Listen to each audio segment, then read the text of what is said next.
Hello and welcome back. Episode की starting होती है और हमें दिखाया जाता है कि जैसे ही द्वान यीन वापस महल पहुंचता है, शान मैप को ओपन देखकर वो डर जाता है, लेकिन शान मैप को सुरक्षित देखकर उसकी जान में जान आती है। कुबेर भी उसी समय वहां से निकलता है। चाइल्ड डेविल उसका पीछा करता है, लेकिन जैसे ही वो उस पर वार करने लगता है, डॉक्टर का असिस्टेंट सही टाइम पर वहां पर कबूतरों को छोड़ देता है, जिससे चाइल्ड डेविल का ध्यान भटक जाता है। वो डिस्टर्ब हो जाता है और मौके का फ़ायदा उठाकर दोनों वहाँ से भाग जाते हैं।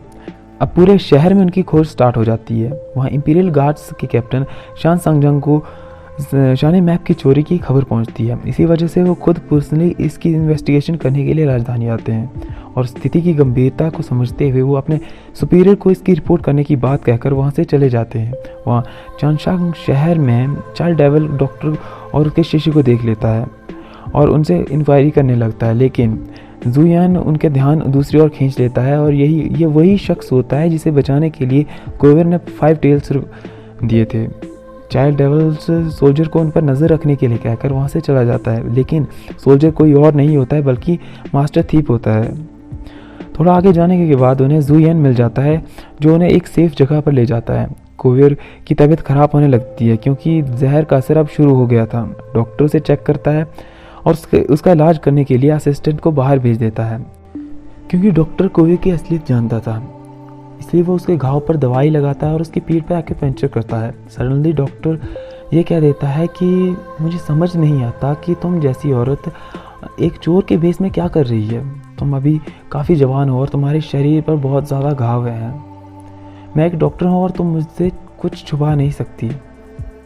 इस पर कुबेर कहता है कि तो क्या हुआ, क्या तुम मुझे चुप करवाना चाहते हो? तुम्हें अपने काम से काम रखना चाहिए। डॉक्टर कहता है कि मैं तुम्हें चुप नहीं करवाना चाहता, मैं तुम्हारी फिक्र करता हूँ और तुम्हें चिंता करने की ज़रूरत नहीं है। मैं तुम्हारा राज से किसी को नहीं बताऊँगा।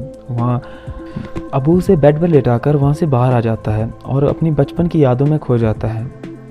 ये वाक़या उस समय का था जब उसमें जीने की इच्छा समाप्त हो चुकी थी। तब वही लड़की थी जिसने उसके लिए अपनी चिंता व्यक्त की थी और उसमें जीने की इच्छा को दोबारा जगाया था। उसे कन्विंस करा था कि लाइफ में बहुत कुछ है जो उसने कभी देखा तक नहीं है, उसने इमेजिन तक नहीं करा। और वो भी उससे प्रॉमिस करता है कि वो अब दोबारा कभी मरने की इच्छा नहीं करेगा। मरने की इच्छा उसने टोटली त्याग दी थी और पूरी दुनिया को घूमने की इच्छा को पाल लिया था। सीन शिफ्ट होता नेक्स्ट डे, जहाँ पर सभी खुद को ब्लेम करने में अपना टाइम वेस्ट कर रहे थे और वहीं डॉक्टर एक नई स्ट्रैटेजी को बनाने में लगा था। डॉक्टर ने प्रधानमंत्री लुओ को द्वान यीन के खिलाफ करने की योजना बनाई थी और इसमें सबसे खास मोहरा था मिस शुजी, जो कि लुओ की सबसे खास थी और उनकी बात को कोई टाल नहीं सकता था। मिस शुजी की एक कमज़ोरी थी कि उनका बेटा कई सालों से कोमा में था और डॉक्टर के पास उसका इलाज था, लेकिन समस्या यहाँ पर नहीं थी। समस्या ये थी कि शुजी से मिलना कोई आम बात नहीं थी। वो एक रानी थी और उससे मिलकर अपनी बात को रखना ही बड़ी बात थी। इस मामले में जुयान उनकी मदद करता है। वो उनकी एक डांस परफॉर्मेंस अरेंज करवाता है।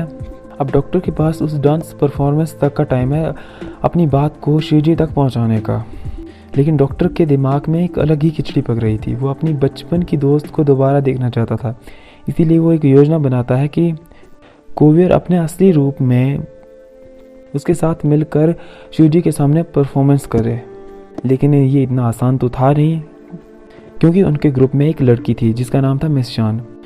लेकिन इन सब के बावजूद डॉक्टर कुबेर को पहले ही कुछ गानों की लिस्ट देता है और उनको तैयार करने के लिए कहता है, इमरजेंसी के टाइम के लिए। कुबेर कहता है कि क्या तुम मुझे सभी के सामने एक्सपोज करना चाहते हो? पर डॉक्टर कहता है कि मैंने ये सिर्फ इमरजेंसी टाइम के लिए दिया है। अब डॉक्टर भी तैयार होने के लिए चला जाता है और कुबेर मिस शान को तैयार करने लगता है। इतने में डॉक्टर का असिस्टेंट आता है और मिस शान को एक ड्रिंक देता है ताकि उनके गले की हालत को और बेहतर किया जा सके। लेकिन जैसे ही वो ड्रिंक को पीती है, उनकी आवाज़ वैसे ही गायब हो जाती है। जब वो दोनों इस बात की शिकायत लेकर डॉक्टर के पास जाते हैं तो डॉक्टर को देखकर वो और परेशान हो जाते हैं, क्योंकि डॉक्टर ने एक ऐसी दवाई पी ली थी जिसकी वजह से उनकी आंखों की रोशनी 2 घंटे के लिए वैसे ही गायब हो चुकी थी। अब कुबेर को डॉक्टर पे गुस्सा भी आने लगता है, क्योंकि वो इमरजेंसी डॉक्टर ने खुद क्रिएट करी थी, लेकिन आखिरकार उसे डॉक्टर की ज़िद के सामने झुकना ही पड़ता है। अब मजबूरन कोविर को अपने असली रूप में आना पड़ता है और यही डॉक्टर की अपनी पुरानी दोस्त से मिलने की इच्छा भी पूरी हो जाती है। अपनी परफॉर्मेंस के दौरान कोविर ने जो गाना गाया उसमें एक सीक्रेट मैसेज छिपा हुआ था जिसे सिर्फ मिस शिवजी ही समझ सकती थी। परफॉर्मेंस के बाद डॉक्टर चोर दोनों को बुलाया जाता है। शिवजी उनकी दिलेरी की तारीफ़ करती है क्योंकि ये काम जो कर रहे थे वाकई जोखिम भरा था।